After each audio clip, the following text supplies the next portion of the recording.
Après SFR et Orange, l'opérateur de téléphonie mobile Free vient d'installer une antenne relais sur le château d'eau de Clisson.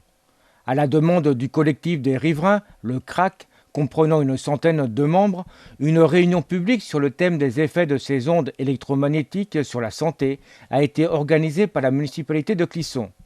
La demande du collectif étant de baisser la puissance de ces antennes relais à 0,6 volts par mètre, la norme actuelle française étant de 41 volts par mètre. Nous avions donc programmé cette réunion ce soir à la demande on va dire d'un groupe de voisins du château d'eau, suite à la déclaration de travaux qui avait été inscrite, affichée sur la porte. Vous êtes plusieurs à vous être inquiétés des effets de l'ajout d'une troisième antenne sur ce château d'eau qui en supportait déjà deux depuis de longues années. Alors, pour vous dire que Franck Nicolon vous expliquera tout cela en détail, un dossier est arrivé en mairie pour demander effectivement l'ajout. Donc il a été traité par les services de l'État et les services de la ville conformément au règlement. Et quand il a été signé, il a été affiché. Et les gens qui sont en location de ce château d'eau ont réalisé les travaux conformément à leur demande. Ça, c'est l'aspect réglementaire des choses, sur lequel nous n'avons pas prise, puisque, comme chacun d'entre vous, lorsque vous nous déposez une demande de travaux préalables ou une demande de permis de construire, nous l'instruisons conformément au règlement en vigueur.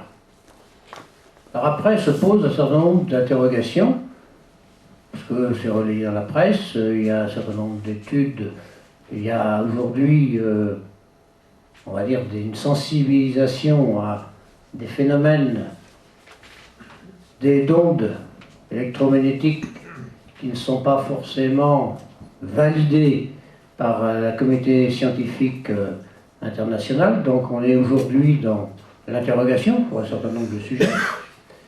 Nous avions invité ce soir les opérateurs pour venir justement vous expliquer les études qui sont faites et puis aussi les mesures qu'ils auraient pu être amenés à prendre. Ils se sont tous retirés de la compétition aujourd'hui. Luc Fabre nous a annoncé tout à l'heure qu'ils avaient tous renoncé à venir. Donc ce dossier de la radiotéléphonie en fait est travaillé depuis 2008 en commission environnement à laquelle participent donc des élus de l'équipe majoritaire, l'équipe minoritaire et des extra-municipaux et des techniciens de la ville. Et pourquoi il a été travaillé depuis 2008? Parce qu'il y avait à l'ordre du jour le déménagement de l'antenne de radiotéléphonie qui se situait sur la zone de Tabary, enfin qui se situe toujours, mais qui se situait sur l'ancien champ de foire, on va dire. Donc à cette occasion, nous avons travaillé avec les opérateurs, enfin avec l'opérateur Bouygues Télécom, dans un premier temps, et puis avec Orange dans un second temps, avec Monsieur Fabre, et nous les avons obligés à un certain nombre de prescriptions. Dans notre esprit, en fait, nous souhaitions plusieurs choses. Nous souhaitions regrouper sur le même mât le maximum d'opérateurs, en reculant l'antenne, enfin l'antenne du centre-ville. Pourquoi? Parce que nous étions sur un terrain communal, là où était située l'antenne Bouygues Télécom, et nous avons obligé Bouygues Télécom à rester sur un terrain communal ensuite. Bon. Donc nous avons procédé de cette façon-là, le mât a été changé, amélioré, l'antenne a été reculée par rapport à la voie ferrée, donc Bouygues est installé dessus, ainsi que Orange. Donc ça a donné lieu également à la signature d'une convention d'occupation, enfin un bail, mais aussi une convention qui obligeait les opérateurs à faire un certain nombre de mesures et à rendre publiques ces mesures, à la demande de la mairie. Donc ça, c'est ce qu'on a travaillé sur Notre-Dame, de 2008 à 2010. Nous avons ensuite organisé, enfin l'opérateur a organisé une réunion au champ de foire auprès de la population dans le cadre du déménagement de cette antenne. Réunion qui a eu lieu juste avant l'été, cette année, et à laquelle ont participé 3 personnes. Voilà. Donc, lorsque il a été question d'installer donc, de nouvelles antennes Free côté Trinité, donc sur votre quartier, dans notre logique, a priori, on s'est dit, bon, bah, les opérateurs vont être regroupés sur la même antenne, ça va éviter la dissémination, donc avec plusieurs antennes, sur le quartier ou côté Trinité. Donc a priori, enfin c'est ce qu'on s'est dit dans un premier temps. Dans un deuxième temps, il y a eu des interrogations par rapport à la déclaration de travaux, donc monsieur le maire a répondu, hein, c'est-à-dire que le dossier a été instruit conformément à la réglementation, et dans la mesure où la DDTM, les services de la ville, n'ont pas remarqué d'erreur ou n'ont pas remarqué d'omission dans ce dossier, eh bien la déclaration de travaux a été acceptée, a été émise par la mairie, délivrée par la mairie, pardon. Donc ça, nous y sommes obligés. Nous y sommes obligés dans la mesure où la réglementation est respectée. Voilà. Si nous ne le faisons pas, ça veut dire que sur le plan juridique, les opérateurs peuvent nous attaquer en justice. Voilà. Donc, alors que donc, cette antenne a été installée, plusieurs riverains, donc, qui sont pour certains présents dans la salle, sont venus nous voir en mairie, sont venus me voir, et m'ont dit bah, qu'est-ce qui se passe, qu'est-ce que c'est que cette antenne, enfin voilà. Donc, devant les préoccupations des riverains, donc, nous avons décidé de contacter les opérateurs et donc de provoquer cette réunion. Il y a le contexte, hein, nous sommes un petit peu tous inquiets et nous manquons d'informations. Monsieur le maire a évoqué le mot lumière. Bien, effectivement, il nous manque un petit peu de lumière. Et à ce sujet, je rappelle donc un courrier de monsieur le maire qui demandait aux opérateurs, et je ne sais toujours pas si les opérateurs ont répondu aux inquiétudes du maire, notamment, vous me donnerez toutes les garanties et les prescriptions techniques de votre installation vis-à-vis de la santé publique et des riverains. Effectivement, aujourd'hui, nous en sommes toujours à demander des informations précises. Nous voulons connaître, savoir à quoi nous sommes exposés. Nous ne refusons pas le progrès. Nous avons tous des portables, nous avons tous Internet, etc. Mais sans connaissance, on ne peut pas prendre de décision. J'avoue que depuis quelque temps, je n'utilise plus le Wi-Fi. J'avoue que je me pose des questions sur l'utilisation du micro-ondes. Je répercute ce soir les propos du professeur Pierre Lerus, président du CRIREM, consultant européen, habilité à faire des rapports d'expertise qui ont valeur juridique auprès des tribunaux. Pierre Lerus, donc, avec qui j'ai préparé cette réunion, m'a chargé de vous dire les choses suivantes. Premièrement, aujourd'hui, il n'est plus question de discuter de l'existence ou de l'absence de preuves des risques sanitaires liés aux antennes relais. Pourquoi ? Si vous vous souvenez bien, l'OMS a classé les radiofréquences en catégorie 2B. À l'époque, on avait parlé des portables. Dans le rapport initial, on parle de radiofréquences. Alors, les radiofréquences, ce sont des ondes radioélectriques qui sont cancérigènes. Et elles appartiennent à la gamme des radios et des hyperfréquences. Donc, en conséquence, les émissions des antennes relais sont officiellement reconnues par l'OMS comme étant cancérigènes. Première information, donc vraiment capitale. Deuxième information capitale, la résolution du Conseil de l'Europe de mai 2011 qui prône un abaissement des seuils à 0,6 volts par mètre dans les maisons. Ça, c'est aussi un point capital. Donc, on n'est plus dans un flou artistique. On a des textes qui nous appuient. L'OMS, le Conseil de l'Europe. Troisième instance, l'AFSET. L'AFSET qui énonce les preuves de la toxicité des rayonnements électriques émis par les antennes relais. Donc, ce texte de l'AFSET, ce document, écrit noir sur blanc que les cellules ne peuvent plus se détruire quand elles sont soumises aux ondes électromagnétiques. C'est ce qu'on appelle l'apoptose. Il énonce aussi ce texte que les cellules ne peuvent plus se nettoyer. C'est ce qu'on appelle la phagocytose. Et troisièmement, il explique aussi que les cellules fabriquent beaucoup trop de protéines de stress. Donc ce cumul de trois facteurs, à savoir l'apoptose, la phagocytose et les protéines de stress, font qu'à un moment donné, l'organisme bascule dans des cancers. Vous pouvez rappeler ce que c'est l'AFSET? L'AFSET, c'est un organisme d'État habilité à évaluer le risque sanitaire. Voilà, donc il en a découlé du fait de l'action des fréquences électromagnétiques sur la cellule et le constat des données épidémiologiques concernant les cancers, il en a résulté que le gouvernement a fait le choix d'expérimenter dans ce qu'on appelle le COMOP, l'abaissement des seuils à 0,6 vols par mètre. Voilà. Et cet abaissement des seuils n'est pas une fantaisie, c'est une gestion du risque pour protéger les populations. Donc, il y a un autre point aussi, un quatrième point, à savoir qu'aujourd'hui, beaucoup de MDPH, donc les MDPH, ce sont les structures liées au Conseil général et qui attribuent les taux d'incapacité et de handicap, eh bien, reconnaissent des pathologies liées au champ électromagnétique qui s'appellent l'électro-hypersensibilité.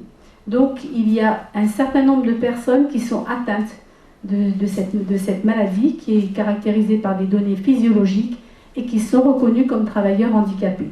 Donc on n'est plus dans le vide, on s'appuie sur plusieurs choses, à la fois sur l'OMS, sur le Conseil de l'Europe, sur l'AFSET, sur les MDPH. Et aujourd'hui, les maires de France, pas simplement monsieur le maire de Clisson, tous les maires de France se trouvent devant l'obligation de gérer le risque sanitaire lié aux hyperfréquences.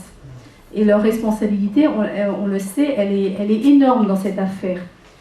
Et à ce titre, je voulais donc dire à monsieur le maire de Clisson que la Gazette des communes, qui est un journal des communes, donc source journalistique de toutes les municipalités françaises, énonce la nécessité d'organiser des réunions de concertation avec les riverains comme ce soir. Donc monsieur le maire, il est tout à fait dans la lignée de ce qui est écrit dans les préconisations, et d'organiser aussi l'abaissement des seuils à 0,6 vols par mètre.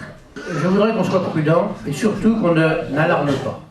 Il me semble important qu'on garde la raison, de manière à ce que l'on puisse réfléchir sereinement. Et moi, je ferai la proposition, quand on aura réussi à établir le contact avec les opérateurs, parce que vous puissiez faire simultanément des mesures pour qu'on ne soit pas en train de se chamailler en disant oui, mais toi t'es là, toi t'es là, que vous fassiez simultanément des mesures en présence d'un élu ou de quelqu'un de la commune pour que, effectivement, on ait un comparatif et qu'on soit en capacité de discuter. J'habite au 29 route de la Dourie. Nous avons en face chez nous une antenne depuis bientôt 15 ans. On n'a jamais été informé. Hein. On a vu les camions arriver un bon matin et monter le truc. Ça s'est passé en 2 coups de cuillère à peau. Depuis ce temps-là, des équipements nouveaux ont été installés dessus. Moi, j'avais posé la question déjà à la municipalité précédente. Je suppose que des mesures ont été faites.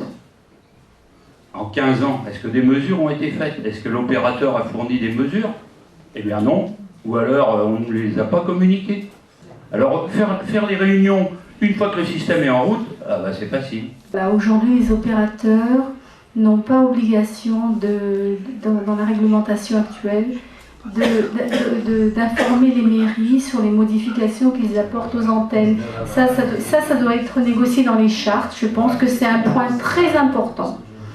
Voilà. Et deuxième point, c'est aux riverains, lorsque l'on installe, de demander aux mairies des contrôles de mesures réguliers. C'est aux riverains de le faire. Et normalement, donc ce sont les laboratoires qui sont liés aux opérateurs qui se déplacent. Et puis s'ils veulent un rapport d'expertise indépendant, ils faut qu'ils le payent de leur poche. Voilà. Tout le travail qui a été fait en commission environnement, d'une charte qui a été signée par certains opérateurs, qui les oblige désormais, c'est signé tout récemment, justement à faire des mesures à la demande du maire, à rendre publiques ces mesures, de façon à ce que toute la population puisse avoir l'information, justement, et autant de fois que nous le demanderons. Donc ça, c'est tout récent simplement. Alors, ils sont engagés à ça, donc maintenant, Bouygues et Orange, en ce qui concerne l'antenne de Notre-Dame, eh bien, ont à le faire. Donc on avait travaillé ça avec les services et la commission, c'est acté, ils ont accepté. Maintenant, il y a côté Trinité. pour l'instant, ils ont refusé d'aller plus loin. Alors, moi j'ai même plusieurs questions. Qu'appelle-t-on riverain? Je n'étais pas invité à cette réunion. Je fais partie du fief des Pommiers. J'ai regardé sur la carte, je dois être à 400 mètres. Donc, je crois que, en fait, la population invitée est très limitée. C'est dommage. Et ce genre, c'est une première remarque, ce genre de réunion, je crois, inviterait l'ensemble de la population, intéresserait, pardon, l'ensemble de la population clissonnaise. Deuxièmement, on parle donc de préconisation à 0,6 volts par mètre. Est-ce que des mesures ont été effectuées actuellement? D'abord, la norme nationale n'est pas de 0,6. C'est une recommandation. Donc les opérateurs travaillent dans les règles de la loi. Et donc, aujourd'hui, ils sont en accord avec la loi. Tout le travail après des militants ou des associations, c'est de faire baisser ces seuils pour que la loi évolue.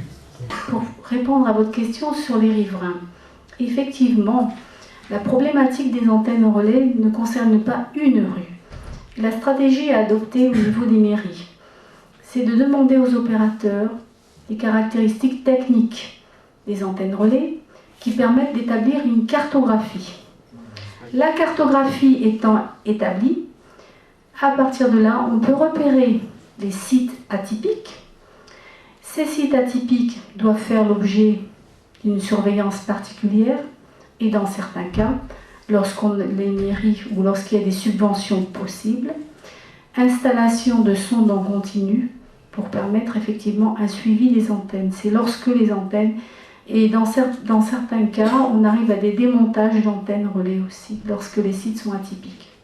Voilà ce que je voulais dire, pour effectivement vous conforter dans l'idée qu'une réunion doit être élargie à l'ensemble de la population, parce que la cartographie, elle est au-delà de ce qu'on peut imaginer.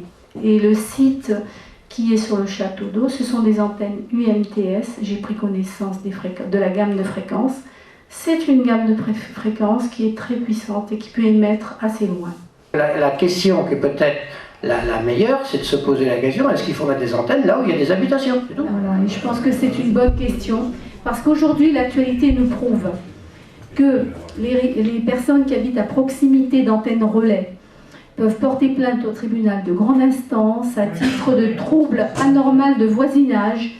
Et actuellement, nous avons la décision de Montpellier, je crois que c'est dans la région de Montpellier, où SFR a été condamné à démonter une antenne au nom justement de cette plainte. Donc multiplier les plaintes pour trouble de voisinage, c'est encore la solution d'obtenir le démontage d'une antenne relais lorsqu'on ne peut pas faire autrement. Donc simplement pour terminer la réunion et pour reprendre les choses et les engagements donc de la municipalité, vous voyez, je vous ai expliqué le travail qui avait été fait depuis 3 ans. Ce soir, malheureusement, nous constatons avec vous que les opérateurs ne sont pas venus présenter leur travail à la population, ce qui est complètement anormal. Donc vous avez l'engagement de la municipalité, du maire, pour recontacter les opérateurs et exiger qu'ils nous rencontrent, de façon à ce qu'on puisse poser le principe de mesure. Donc, alors, on va leur demander qu'ils financent ces mesures. Bon, première chose, parce qu'il n'y a pas de raison qu'ils ne financent pas. Si jamais ils refusaient, j'anticipe, je verrai avec le maire après, mais j'anticipe, mais si jamais ils refusaient de financer le CRIREN, parce que je crois que c'est quelque chose de courant, on se débrouillera au niveau de la mairie, je pense, pour que ces mesures aient lieu de toute façon. Donc je vous le dis à l'avance, et ensuite, une fois que la campagne de mesures sera faite, parce que là l'engagement a été pris ce soir, bien entendu, les mesures seront rendues publiques. Je précise aussi, parce que le maire ne l'a pas précisé, il y a eu une demande de monsieur qui est intéressante, c'est que moi je propose aussi je proposerai au maire que le collectif de riverains soit informé régulièrement, participe à la campagne de mesures, enfin il n'y a aucun souci là-dessus, je trouve, voilà. Et ensuite, une fois que ce sera rendu public, eh bien, nous pourrons avoir cette réunion publique, nous demanderons à nouveau aux opérateurs de venir, mais quoi qu'il en soit, que les opérateurs soient là ou pas, nous reviendrons vers vous, une fois que la campagne sera terminée, pour vous présenter les résultats et pour pouvoir justement continuer à débattre et voir quelles mesures nous aurons à prendre en fonction justement de cette campagne. Vous pouvez converser avec le collectif à l'adresse crac 44 190 @hotmail.com.